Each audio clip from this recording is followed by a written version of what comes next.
ભાવનગરના બગદાણા આશ્રમની ભક્તોને અપીલ। સંત શ્રી બજરંગદાસ બાપા આશ્રમની ભક્તોને અપીલ। એઆઈથી બનેલા બજરંગદાસ બાપાના ફોટો શેર ન કરવા અપીલ। બગદાણા આશ્રમે ભક્તોને કરી છે વિનંતી। પૂજ્ય બજરંગદાસ બાપાના મૂળ સ્વરૂપને જાળવવા સંદેશ આપવામાં આવ્યો છે। કાલ્પનિક વાર્તાઓથી બાપાની છબી વિકૃતિ ન કરો તેવું કહેવામાં આવ્યું છે।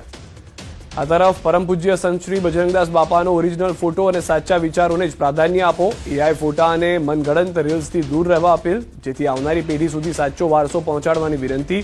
સંતો શ્રદ્ધાનો વિષય, મનોરંજનનો નહીં તેવું પણ આશ્રમ તરફથી કહેવામાં આવ્યું છે। બજરંગદાસ બાપાએ ક્યારેય ચમત્કારનો દાવો કર્યો નહોતો। એઆઈ ફોટા પોસ્ટ કરનાર ભક્તોને હટાવવા હૃદયપૂર્વકની વિનંતી। બગદાણા આશ્રમની અધિકૃત પરંપરા જ જાળવો, સાચો ઇતિહાસ અને સાચી ભક્તિ જાળવવા સૌને અપીલ।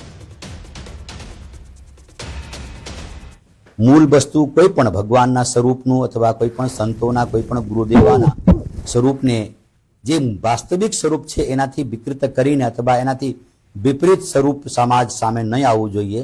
समाजने यथार्थ चित्रण होवी जोईए एवुं मारुं मानवुं छे।